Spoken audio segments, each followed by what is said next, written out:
वो प्रतीत होगा इस बात के कि नहीं मेजरमेंट होगा, जबकि हमने इसका विरोध किया। तमाम पब्लिक भ्रम में आ गई और उन्होंने ये कहा कि बगैर किसी सूचना के खुदाई कैसे हो रही है। इनके द्वारा ये कहना कि पुलिस ने गाड़ी स्वयं जलाई, जबकि आपको दिन में ही हमने ड्रोन के फुटेज और विभिन्न फुटेज दे दिए गए हैं जिसमें दंगाइयों की भीड़ है। वो करीबन 6 से 7 वाहनों को इन्होंने जलाया है। इन सभी लोगों से प्रॉपर तरीके से जितना भी पैसा इन्होंने पब्लिक प्रॉपर्टी, चाहे तार जलाए हों चाहे गाड़ियां जलाई हों, सबके सब पाई वसूला जाए। पूरी तरीके से ये एसडीएम संभल और सीओ संभल की साजिश से हुआ है। उनको हेलमेट भी दिलवाया गया, उनको अकेले भेजा उस हुड़दंगी भीड़ के सामने। उन्होंने उनके ऊपर भी पत्थर चलाए। जब उनके ऊपर पत्थर चलाए तो वापस आए, बोले सर मैं इनको काबू में नहीं कर सकता। भीड़ इसलिए नहीं मानी कि भीड़ ये समझ रही थी कि अंदर खुदाई चल रही है।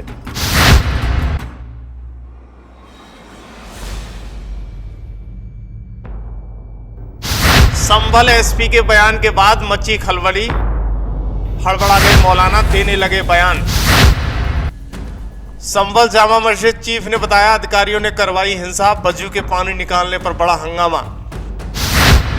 500 से ज्यादा लोगों पर मामला दर्ज, संभल एसपी का खुला ऐलान, दोषियों से वसूला जाएगा एक नुकसान।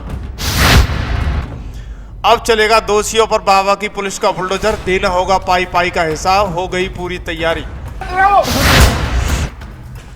आजकल उत्तर प्रदेश का संभल चर्चाओं में बना हुआ है। कमेटी की टीम अधिकारियों पर आरोप लगा रही है, तो वहीं अधिकारियों ने भी एक आरोप का जवाब दिया है। उत्तर प्रदेश के संभल में रविवार को एक मस्जिद के सर्वेक्षण के दौरान हुई हिंसा में 4 लोगों की मौत के बाद अब तक कम से कम 22 लोग गिरफ्तार किए गए हैं और 500 से ज्यादा लोगों के खिलाफ मामला दर्ज किया गया है। अधिकारियों ने बताया कि मामले में संभल से समाजवादी पार्टी के सांसद जियाउर रहमान वर्क और विधायक इकबाल मसूद के बेटे नवाब सोहेल इकबाल पर भी केस दर्ज किया गया है। पुलिस ने कड़ी सुरक्षा के बीच उन्हें जेल पहुंचाया है। वहीं जेल जाते वक्त आरोपियों ने अपने आप को बेगुनाह बताया और कहा कि हम सबको पुलिस ने ऐसे ही पकड़ लिया है, हिंसा और पत्थरबाजी में हमारा कोई लेना देना नहीं है। हम तो सुबह घर से अपने काम के लिए निकले थे, जब बवाल हुआ तो पुलिस ने हमें पकड़ लिया। हिंसा के वक्त जमकर पत्थरबाजी हुई, बाद में पुलिस जांच पड़ताल में बड़े बड़े खुलासे कर रही है। पत्थरों को ट्रैक्टर के माध्यम से हटाया गया और हिंसा के वक्त 2 मुंह के चाकू बरामद किए गए। आगे बताने से पहले मस्जिद कमेटी चीफ का बयान सुनिएगा, जिन्होंने एसडीएम सीओ संभल के चलते बड़ा हंगामा होने को कहा है। वहीं जामा मस्जिद के चीफ ने कहा है कि लोगों को उन्होंने गालियां दी, इसके चलते हंगामा बढ़ गया। सुनिए क्या कुछ कहते हुए आए कमेटी चीफ। किसी को आप पहचान पाए? नहीं, हम किसी को नहीं पहचानते।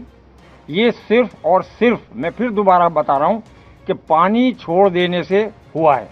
पानी छोड़ने से तमाम पब्लिक भ्रम में आ गई और उन्होंने ये कहा कि बगैर किसी सूचना के खुदाई कैसे हो रही है। एसडीएम कौन थी ये? संभल? एसडीएम संभल।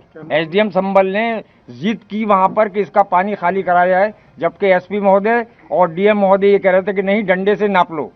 जैसे ही पानी छूटा तमाम पब्लिक में भ्रम फैल गया कि उसकी जामा मस्जिद की खुदाई हो रही है। आप लोगों ने समझाया पब्लिक को, आप लोगों की तरफ से? हम लोग चूंकि मस्जिद परिसर में मौजूद थे और हमने अनाउंस भी किया, पब्लिक को समझाया। लेकिन इसके साथ साथ मैं एक और कहना चाहूँगा कि पूरी तरीके से ये एसडीएम संभल और सीओ संभल की साजिश से हुआ है। सीओ संभल ने क्या किया? सीओ संभल ने ये किया कि जिस टाइम भीड़ इकट्ठा हो रही थी पानी को देखकर कि वहाँ भ्रम की स्थिति है, खुल रही है, तब उन्होंने उनसे सीओ साहब से ये मालूम करने की कोशिश करी कि आखिर जामा मस्जिद में क्या हो रहा है। तो उन्होंने उन्हें गालियां दी और लाठीचार्ज करा दिया और ये भी कहा कि अगर ज़्यादा सवाल जवाब करोगे तो सबको ठोक दूंगा। सिर्फ ये पैनिक जो फैलाया है सीओ संभल और एसडीएम संभल ने फैलाया। कमेटी चीफ के आरोपों के बाद संभल एसपी और डीएम को भी अपने बयान जारी करने पड़े। संभल एसपी का कहना है कि जफर अली ने जो वार्ता की वो निराधार है, सारे आरोप गलत हैं। मौके पर बलवाइयों ने गाड़ियों को तोड़ा है, जमकर पत्थरबाजी की है, इसके चलते लोगों पर एफआईआर दर्ज की गई है। जिनके प्रति मृत्यु हुई है और जिनकी मृत्यु हुई है उन पर 3 से 15 बोर के हथियार चले हैं, लेकिन जो दंगाई हैं उनसे पाई का हिसाब किया जाएगा। सुनिए संभल एसपी का बयान।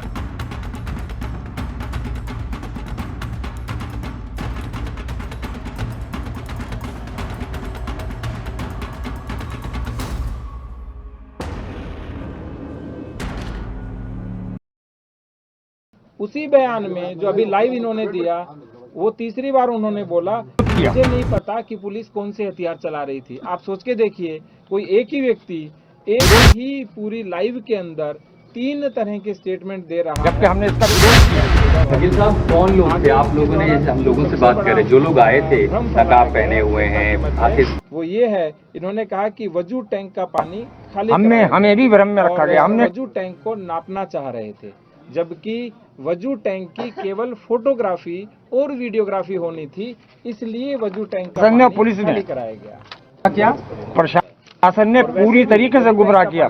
अभी आपने बताया जफर साहब ने कि हर शुक्रवार को वो खाली होता है।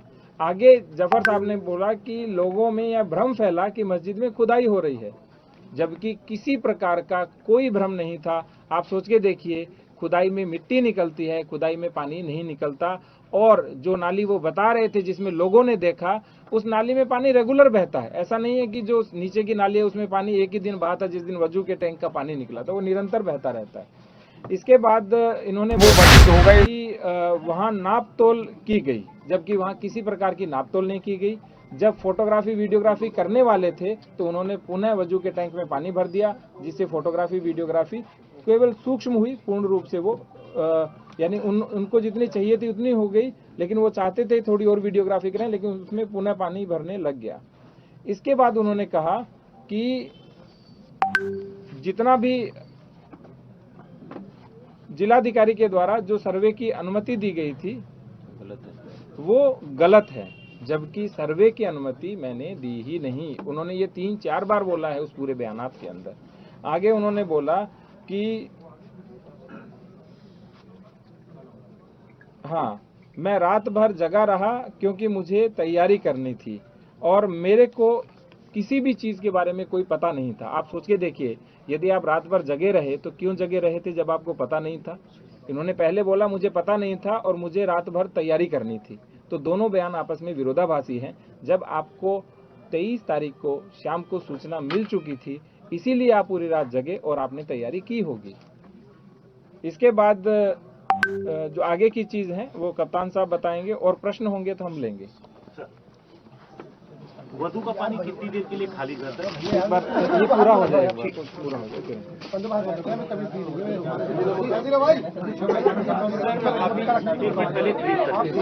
अभी जो जफर अली है उनको अरेस्ट किया गया है। आप एक बार शांत रहिए पहले, उनकी बात कोई बात नहीं, ठीक है।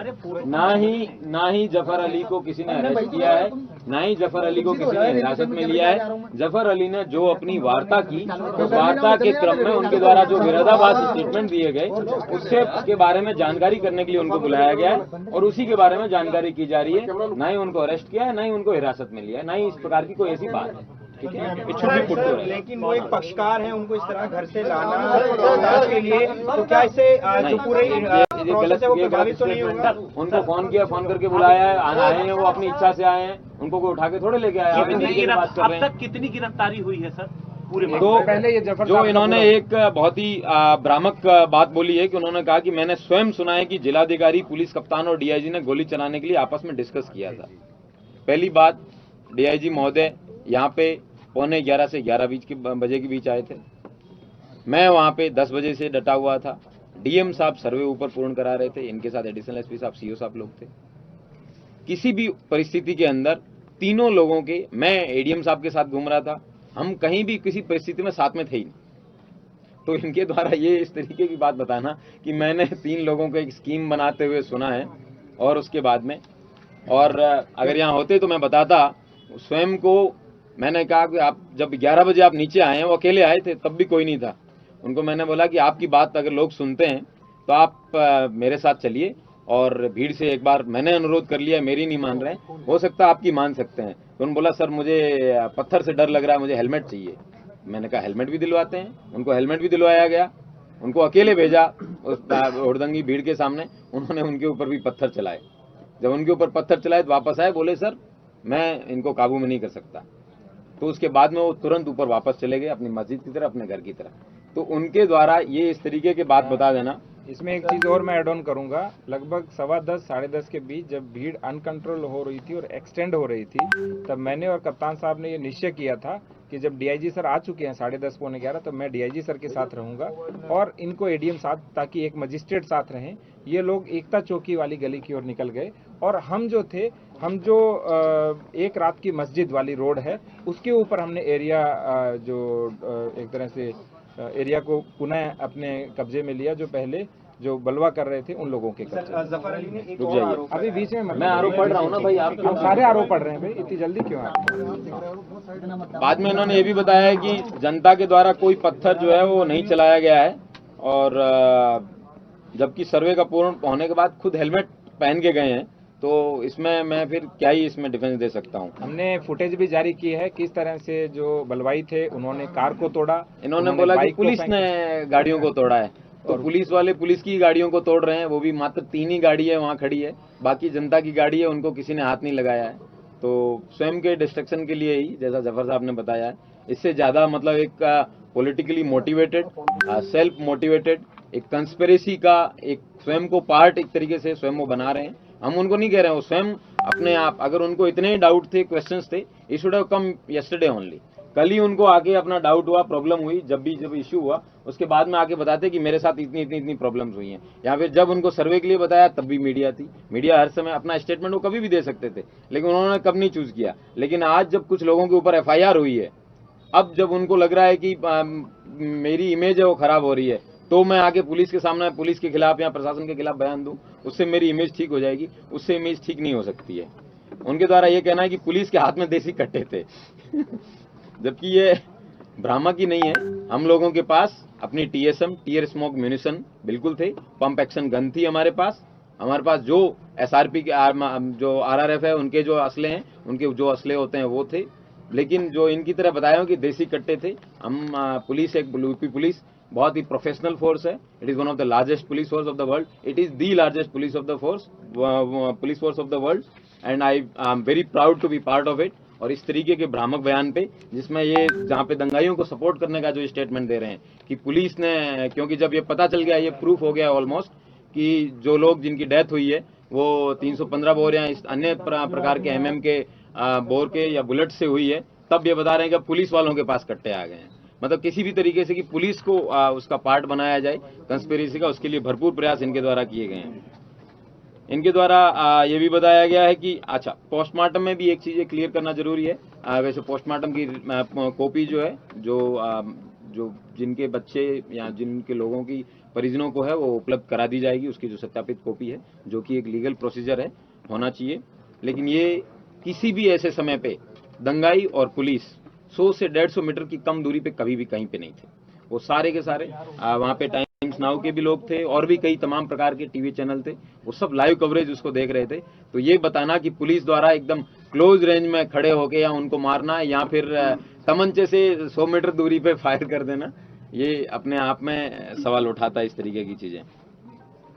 इनके द्वारा ये कहना कि पुलिस ने गाड़ी स्वयं जलाई, जबकि आपको दिन में ही हमने ड्रोन के फुटेज और विभिन्न फुटेज दे दिए गए हैं, जिसमें दंगाइयों की भीड़ है, वो करीबन 6 से 7 वाहनों को इन्होंने जलाया है। इन सभी लोगों से प्रॉपर तरीके से जितना भी पैसा इन्होंने पब्लिक प्रॉपर्टी, चाहे तार जलाए हों, चाहे गाड़ियां जलाई हों, सबके सब पाई वसूला जाएगा।